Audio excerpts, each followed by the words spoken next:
Love is not just an emotion, but a long journey full of challenges, learning, and growth. But do we really understand love, or are we just vague with ups and downs?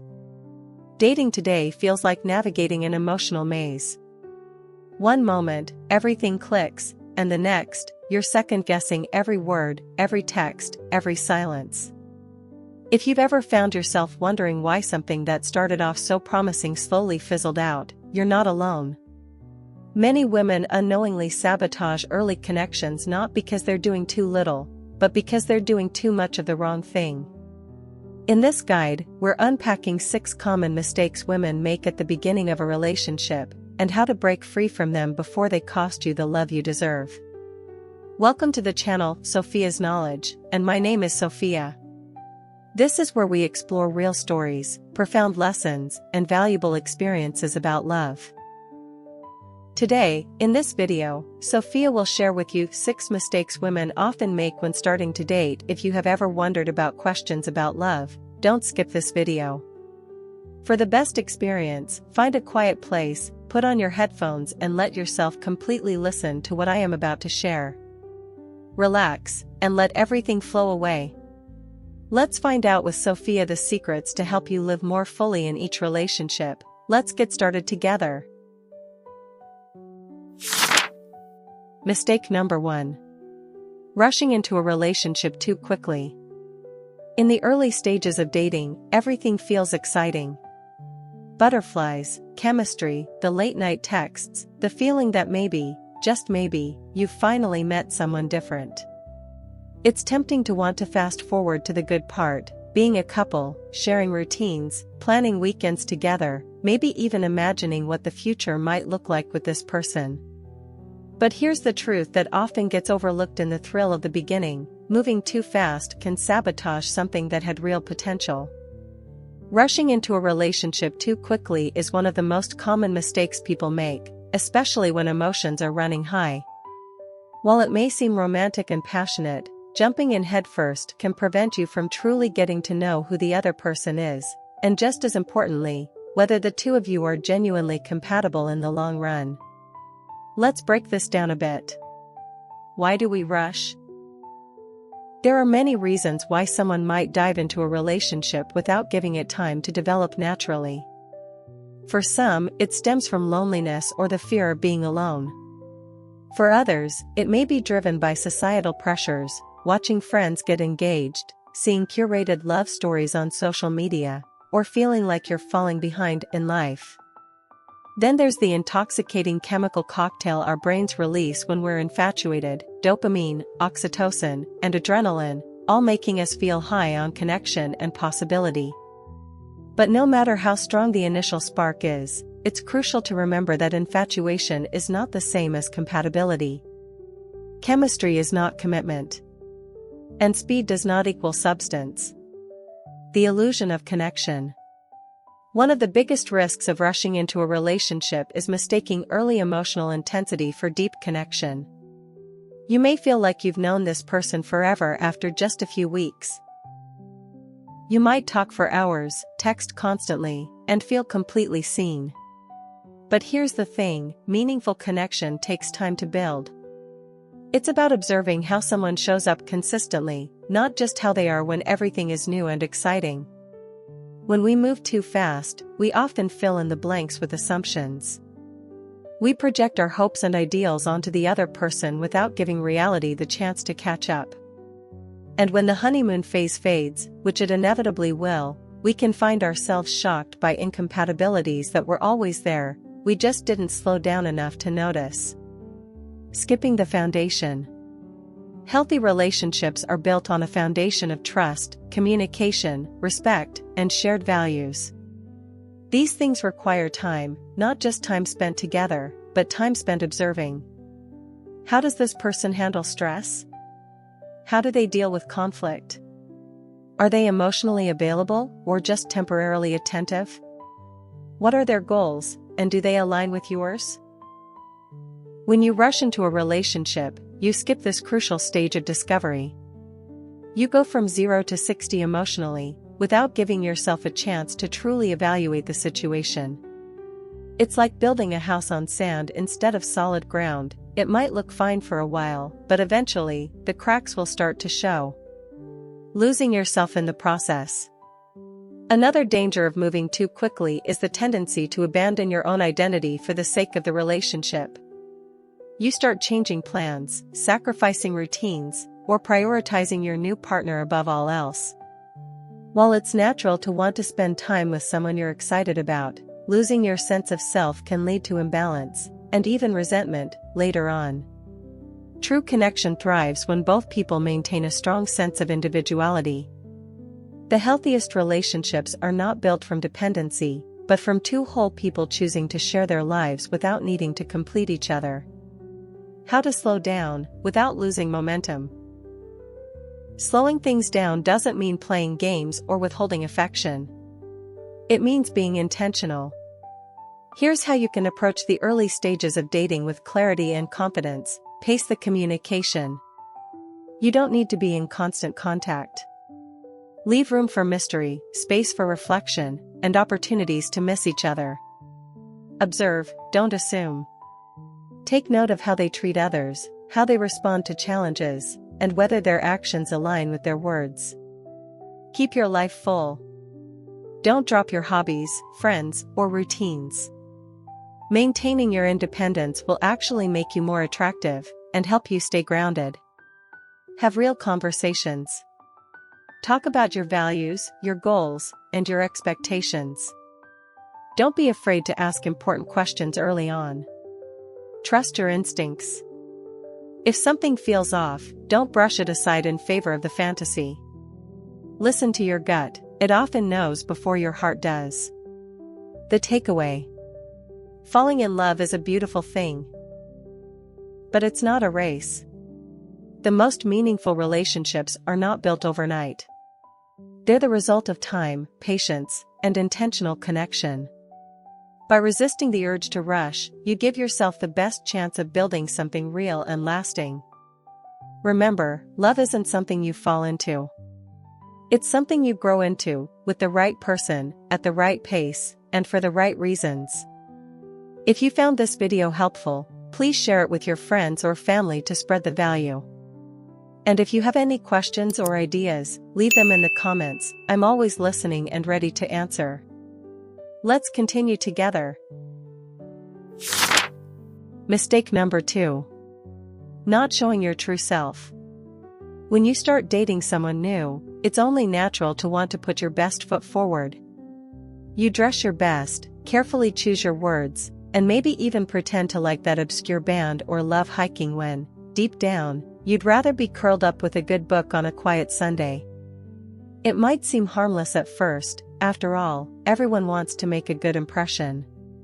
But when you consistently hide parts of who you are to fit someone else's expectations, you're not building a relationship. You're building a performance.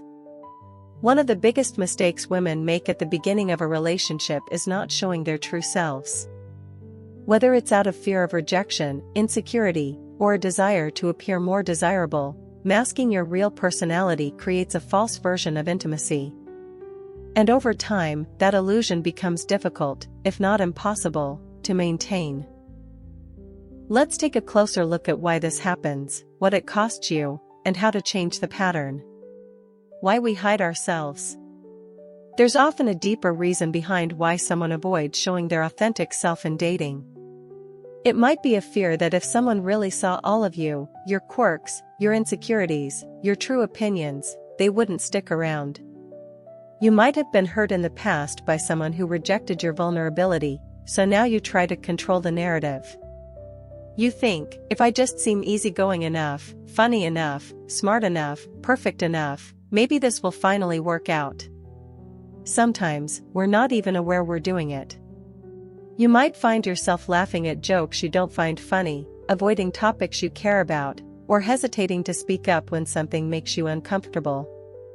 You're not trying to deceive the other person, you're just trying to protect yourself from rejection. But in doing so, you unintentionally create a relationship built on something fragile. Pretense. The cost of hiding. When you're not being yourself, the connection you're building isn't real.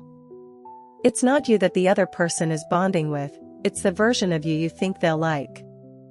And eventually, that version becomes exhausting to uphold. This is where many women begin to feel unseen or misunderstood in their relationships. They might wonder, why doesn't he get me? Or why can't I feel truly comfortable around him? But the truth is, you can't feel truly accepted if you've never fully shown up. There's also the risk of attracting the wrong kind of partner.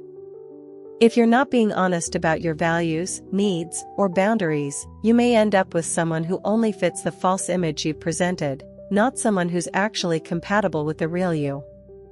Over time, this disconnect can lead to frustration, resentment, or even heartbreak, not because you weren't enough, but because you never gave someone the chance to love the real you.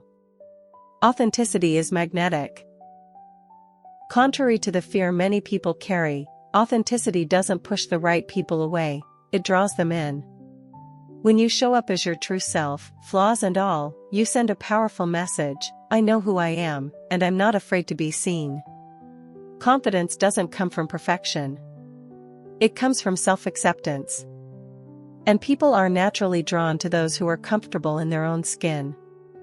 You don't need to be the funniest, prettiest, or most impressive person in the room. You just need to be real.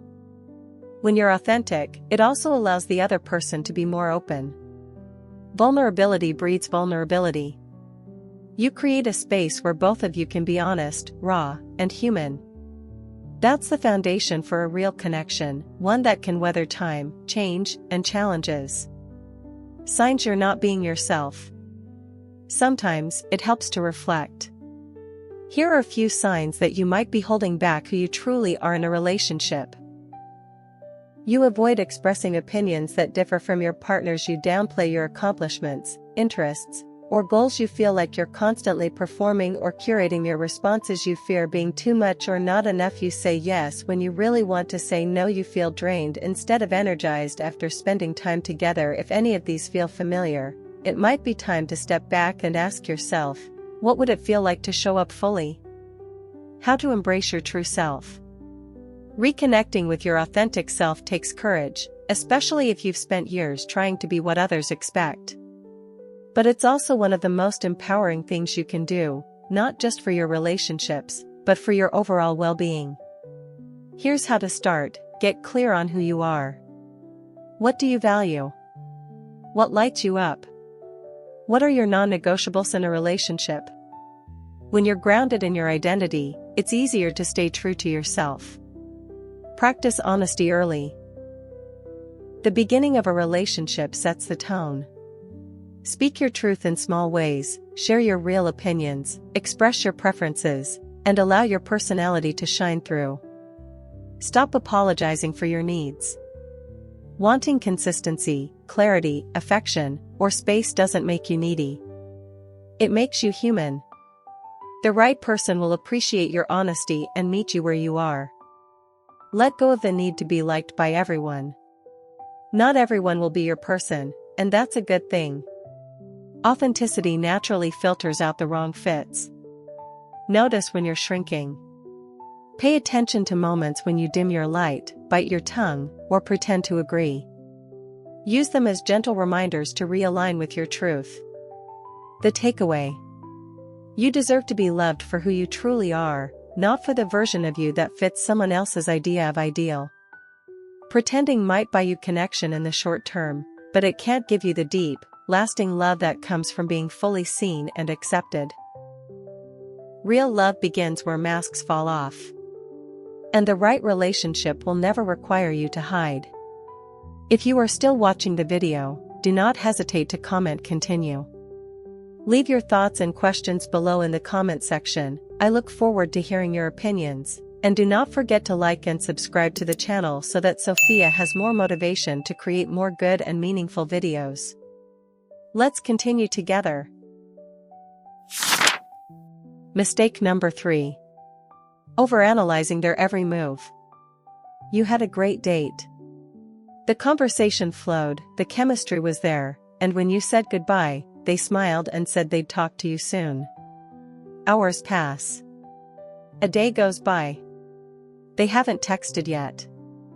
You check your phone again. You reread the last few messages. You wonder, did I say something wrong? Are they losing interest? Should I wait or reach out?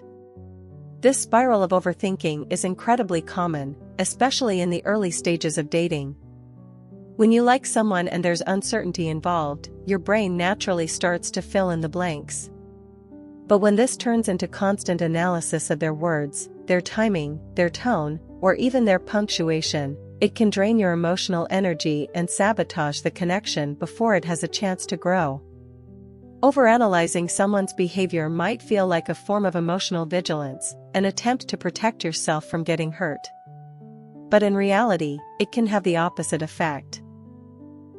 Instead of gaining clarity, you often end up feeling more confused, anxious, and insecure. So why do we do it, and how can we break the cycle? The root of overanalysis. At its core, overanalyzing stems from fear of rejection, fear of abandonment, fear of not being enough. When you're in the early stages of getting to know someone, there's so much uncertainty. You don't know their patterns yet. You're not sure what's normal for them. And if you've been hurt in the past, your brain may be scanning for signs that it's about to happen again. This is especially true if you're someone who's emotionally intuitive or empathetic. You pick up on small cues. You notice shifts in tone. You remember the exact number of hours between replies. Your mind becomes a detective, trying to solve a mystery that may not even exist. But here's the problem: when you're overanalyzing, you're not present. You're not experiencing the relationship as it is. You're interpreting it through the lens of fear or past experience. And that often leads to assumptions, miscommunication, and unnecessary stress. The illusion of control. Overanalyzing gives you the illusion of control. It feels like if you can just figure out what they're thinking, you can prevent disappointment. If you can decode their behavior, you can prepare for what's coming next. But the truth is, relationships require a certain amount of vulnerability. You can't protect yourself from all uncertainty. You can't control how someone else feels or acts. In fact, trying to predict or control the outcome of a relationship often prevents you from enjoying it. Instead of letting things unfold naturally, you're stuck in your head, obsessing over whether a message meant something deeper or whether a slight delay means they've lost interest. Real connection happens in the moment. Not in your imagination, not in the stories you create, but in the honest, sometimes messy space between two imperfect people figuring it out together. When you overthink, you undertrust. Trust is the foundation of any healthy relationship, not just trust in the other person, but trust in yourself. When you overanalyze, what you're really saying is, I don't trust myself to handle whatever this turns into. You're trying to protect yourself from disappointment, but you're also cutting yourself off from the possibility of joy. It's also a sign that you may not fully trust the other person yet, which is completely valid in a new connection. But instead of building that trust slowly through honest conversations and shared experiences, overanalyzing skips that process and replaces it with guesswork. This often leads to miscommunication. You assume what someone meant instead of asking. You pull away preemptively instead of expressing concern. You react to a story in your head instead of the reality in front of you.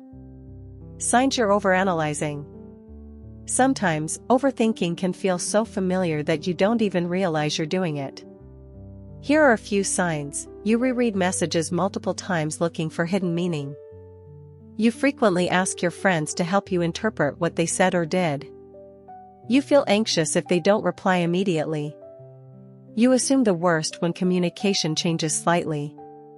You mentally replay conversations looking for clues. You base your self-worth on how much attention they give you. If any of these resonate, don't beat yourself up. It just means there's an opportunity to shift the way you approach dating, from anxious guessing to grounded self-trust. How to stop overanalyzing. Breaking the habit of overanalyzing takes practice, but it's absolutely possible. Here are some steps to help you find more peace and presence in your dating life. Ground yourself in reality. Ask yourself, what do I actually know, and what am I assuming? Stick to facts, not interpretations. Get comfortable with uncertainty. Relationships are inherently uncertain. Instead of fearing the unknown, try to stay curious about what will unfold. Regulate your nervous system. If you feel anxious, try deep breathing, journaling, or stepping away from your phone. Calm your body before reacting to your thoughts. Focus on your side of the street. Are you showing up authentically, communicating clearly, and maintaining your boundaries? That's all you can truly control. Ask, don't assume. If something feels off, bring it up. Honest conversations beat silent assumptions every time. Keep your life full. When your life is rich and meaningful outside of dating, you naturally put less pressure on each interaction.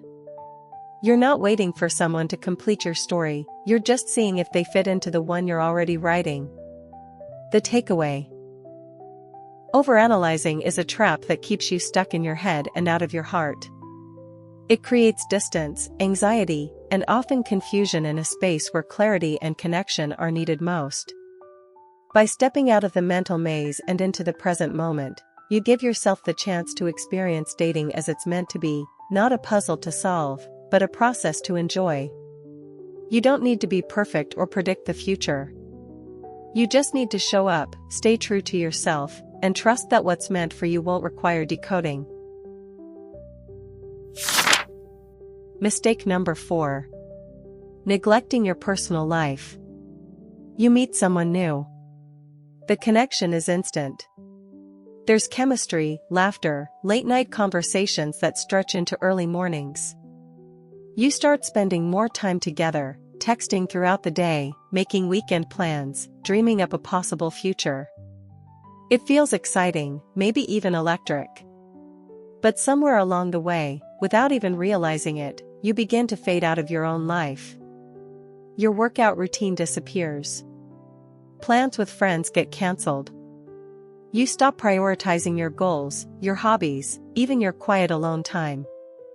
Your energy, once spread across different parts of your life, now flows almost entirely toward one person.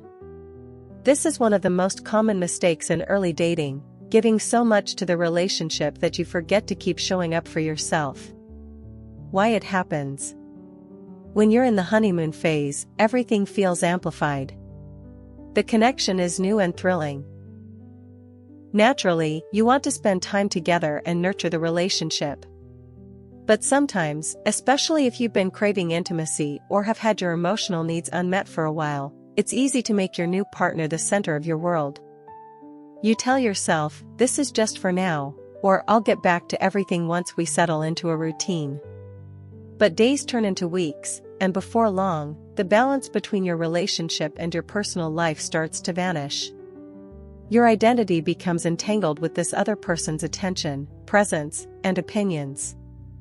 What may feel like devotion or closeness can slowly shift into dependence. The risks of losing yourself. Neglecting your personal life doesn't just impact your sense of self, it can also affect the health of the relationship itself. When you abandon the things that once made your life full, you begin to shrink the parts of you that made you vibrant and attractive in the first place.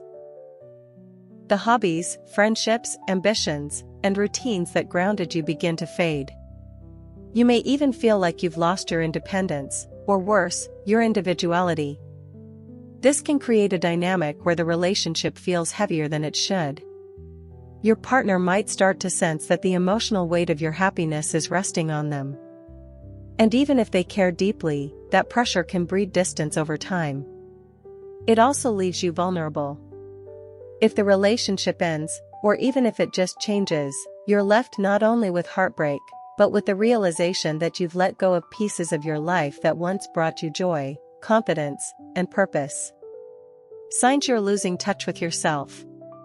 Sometimes, this shift happens so subtly that you don't recognize it until you're already in deep. Here are a few signs that you may be neglecting your personal life in favor of your romantic connection. You cancel or avoid plans with friends to be available for your partner. You've stopped pursuing your goals or interests because they feel less important now. You base your mood or self-worth on how much attention or time you're getting from them. You feel anxious when you're not in contact or when you have time apart. You have difficulty remembering the last time you spent meaningful time alone. If any of these resonate, take a breath. This isn't about judgment, it's about awareness. The good news is, you can always rebalance and return to yourself.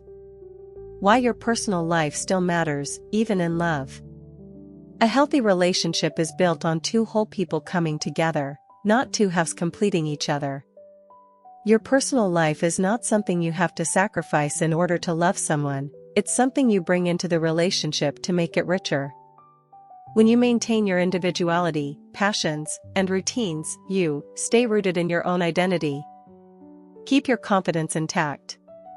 Maintain emotional balance even during conflict or uncertainty.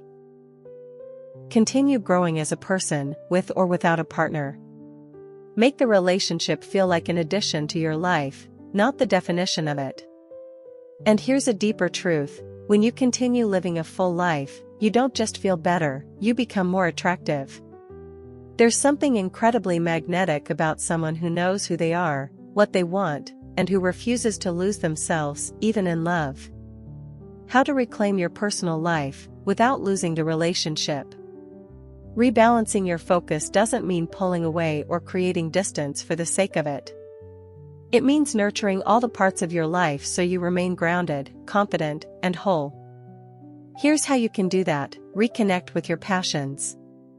What did you love doing before this relationship began? Whether it's painting, running, reading, or volunteering, give those parts of you attention again. Make time for friends and family. Relationships can become isolating when you forget to nourish your other connections. Schedule quality time with people who've known you long before this new love came along. Set boundaries around availability. You don't need to respond instantly or be available 24/7. Protect your space, your time, and your energy. Pursue your goals.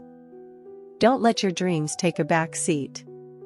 Whether it's a career ambition, a personal milestone, or a creative pursuit, keep moving forward for you.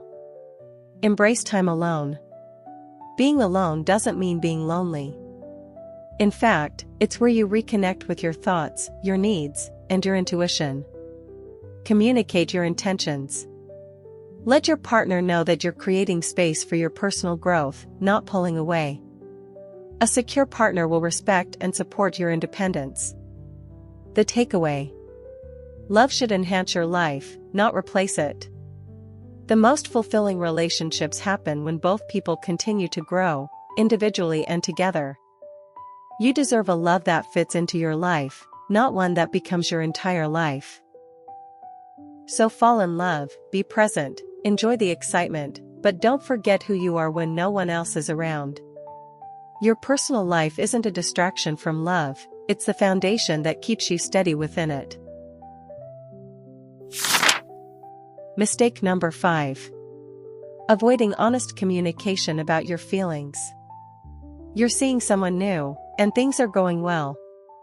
You enjoy their company, you look forward to their messages, and you're starting to develop feelings. But when it comes to expressing those emotions, whether it's telling them you like them, admitting you're feeling unsure, or asking for clarity, you hesitate. You might tell yourself it's too soon. You don't want to come on too strong. You don't want to scare them away. So instead of being open about what's really going on inside, you keep it to yourself and hope they'll figure it out. You drop subtle hints. You wait for them to make the first move. You pretend to be okay when you're not. This avoidance might feel safe in the short term, but in reality, it's one of the biggest mistakes people, especially women, make early in dating. Not communicating your true emotions doesn't protect the connection, it prevents it from deepening. Why we struggle to speak honestly. There are plenty of reasons why someone might hold back emotionally in the early stages of dating. Maybe you've been burned before. Maybe you were vulnerable with someone in the past and got rejected or misunderstood. Now, your instinct is to protect yourself by staying quiet. There's also a cultural narrative, particularly for women, that encourages emotional restraint. We're taught not to be too much, not to ask for too soon, not to reveal how we feel until we're sure it's safe. There's an underlying fear that showing emotion will make us look needy or weak. So we bottle things up. We wait for signs instead of starting conversations. We settle for uncertainty instead of risking rejection. But the cost of silence is often much higher than the cost of honesty. The danger of emotional guesswork. When you avoid expressing your true feelings, you create space for assumptions and misunderstandings to thrive. You might assume the other person isn't interested simply because they haven't said the exact words you were hoping to hear. Or you might assume they know how much you care, when in fact, they have no idea. Without open communication, dating becomes a guessing game.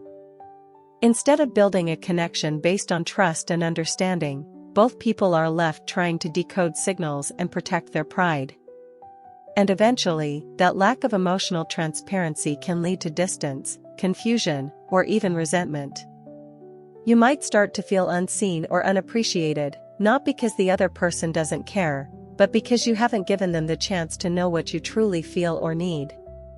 What honest communication looks like. Being emotionally honest doesn't mean oversharing every thought that passes through your mind. It's not about putting pressure on the relationship or demanding guarantees. It's simply about being real. About sharing what's true for you in a respectful, grounded, and authentic way. Honest communication sounds like, "I've really enjoyed getting to know you, and I'm starting to develop real feelings.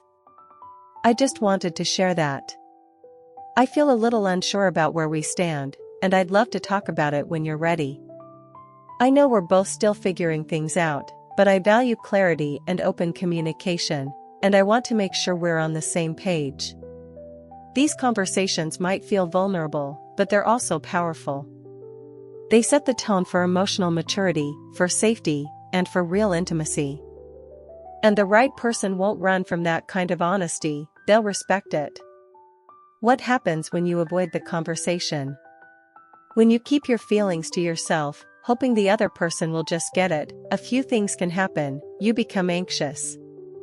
When your emotions are bottled up, they tend to leak out as overthinking, overanalyzing, or even passive-aggressive behavior. You miss out on deeper connection. Vulnerability is the doorway to real intimacy. If you're not willing to open that door, the relationship may stay surface level. You settle for less. If you're not expressing what you need, whether it's clarity, consistency, affection, or respect, you may end up in a relationship that doesn't meet your emotional standards. You create a false version of yourself. If you're always playing it cool or pretending not to care, you're not giving the other person a chance to see the real you, and love requires truth. How to start communicating authentically. If this has been a challenge for you, the good news is, you don't need to overhaul your entire communication style overnight. Start with small shifts. Here's how: check in with yourself first. Before sharing how you feel, get clear on it yourself. What are you feeling, and what do you need? Clarity within helps you communicate with confidence. Use I statements. Speak from your own experience instead of placing blame. For example, "I feel unsure when communication drops off," instead of "you're making me feel anxious." Normalize vulnerability. You don't need to be completely fearless, just honest. It's okay to say, "This feels a little scary to say, but I think it's important." Detach from the outcome. You can't control how someone responds, but you can control how you show up. Speaking your truth is a win, even if the other person isn't where you are. Practice with low-stakes conversations. If it feels hard to jump straight into romantic vulnerability, start by practicing honest communication in other areas of your life, at work, with friends, with yourself. The takeaway. Avoiding emotional honesty may feel like a form of protection, but it actually creates more distance, anxiety, and confusion in the long run. Real connection doesn't come from playing it safe. It comes from showing up, flaws, fears, feelings, and all. You deserve to be in a relationship where you can speak freely, where your emotions are valued, and where you're not afraid of your own truth. That kind of love doesn't come from holding back, it comes from having the courage to be real. Because at the end of the day, the right person won't be scared of how you feel. They'll want to know, and they'll feel honored that you chose to share it. Mistake number 6. Setting unrealistically high expectations too early. You go on a few great dates. There's chemistry. The conversations flow. You laugh, you flirt, and before you know it, your mind is already racing ahead. You start imagining what it would be like to introduce them to your friends, your family, maybe even travel together. You catch yourself wondering if they're the one. It's exciting to feel hopeful about someone new. But sometimes, especially in the early stages of dating, that hope can quietly morph into pressure, on yourself, on them, and on the relationship itself. When expectations become too high too soon, they can lead to disappointment, miscommunication, and even push away the very connection you're trying to build. Setting unrealistic expectations early on is a mistake many women make, not because they're desperate or naive, but because they're human. We want connection. We crave clarity. We're taught to look for the right one. But love doesn't unfold on a fixed timeline, and it doesn't flourish under the weight of fantasy. Where these expectations come from? High expectations aren't inherently bad. In fact, having standards, self-respect, and a clear sense of what you want is healthy and necessary. But there's a difference between high standards and rigid fantasies. Unrealistic expectations often stem from romantic idealism. You've watched the movies. You've read the books.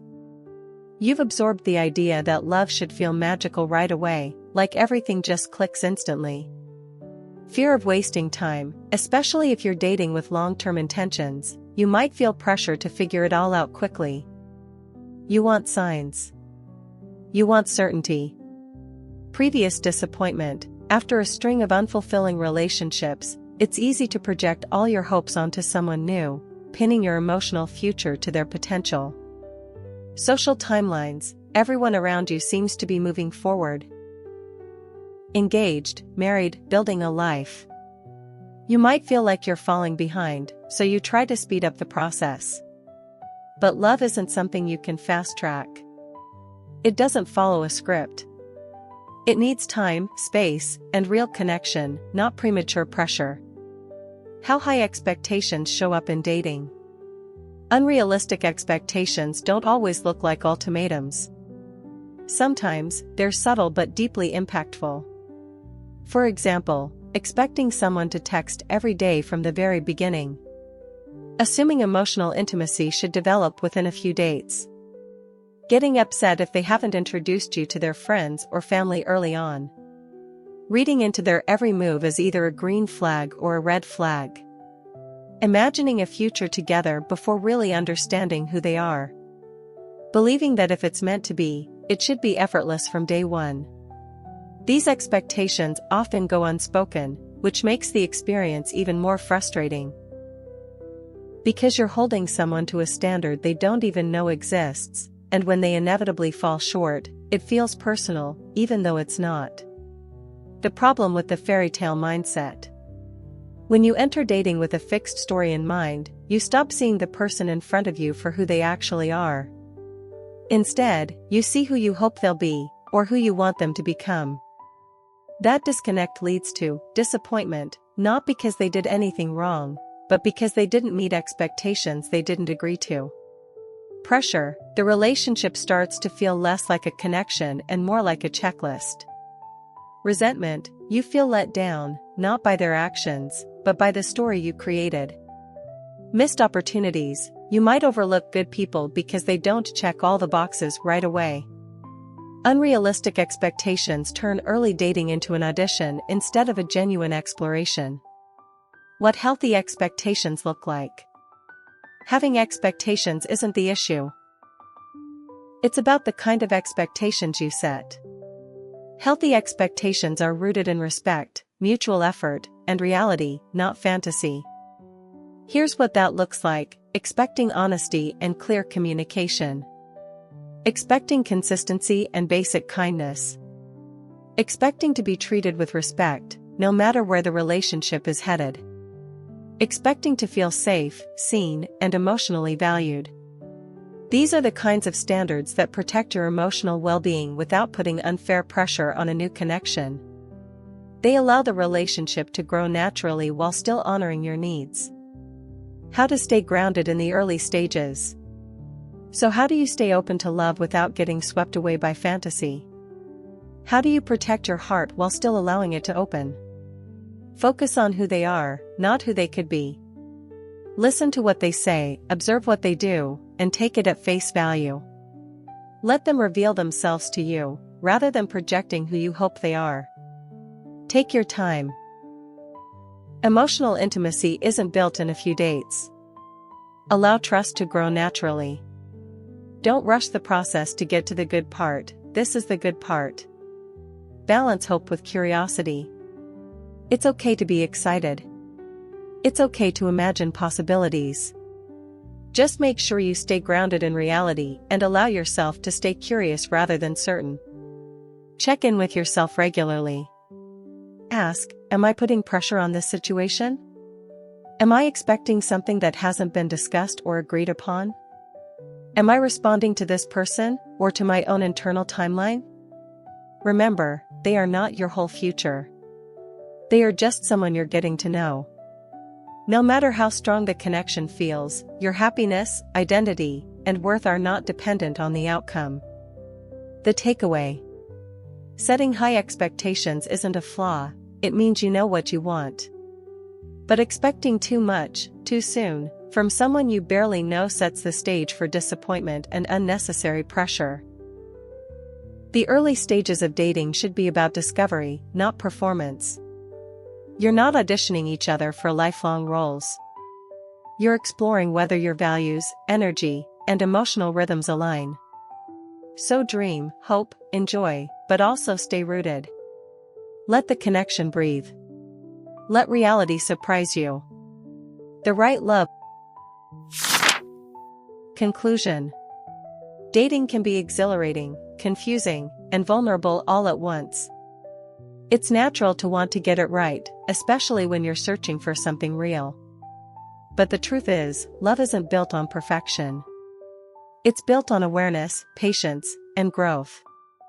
The 6 mistakes we've explored: rushing the relationship, hiding your true self, overanalyzing his actions, losing your personal identity, avoiding honest emotional communication, and setting unrealistic expectations, are all deeply human. We've all been there in some form. These are not failures, they are learning curves. Every connection, even the ones that don't last, teaches you something vital about yourself and what you need in love. By becoming more conscious of your patterns and gently correcting them, you create space for a relationship that feels healthy, grounded, and mutual. You don't need to be perfect to be loved. You just need to be present, real, and willing to grow. The right person won't require you to twist yourself into someone you're not. They'll want the real you, flaws, feelings, fears, and all. So be kind to yourself. Be honest with your heart. And remember, the goal isn't to avoid all mistakes, it's to learn from them and choose differently next time. That's how real love begins, by starting with you. So that concludes today's video. Thank you for taking the time to watch until the end. I hope you found some valuable lessons and that these shares will help you on your love journey. If you enjoyed the video, don't forget to like and subscribe to the channel for more interesting content in the future. I appreciate your support and I'll see you in the next videos. Wishing you love and happiness.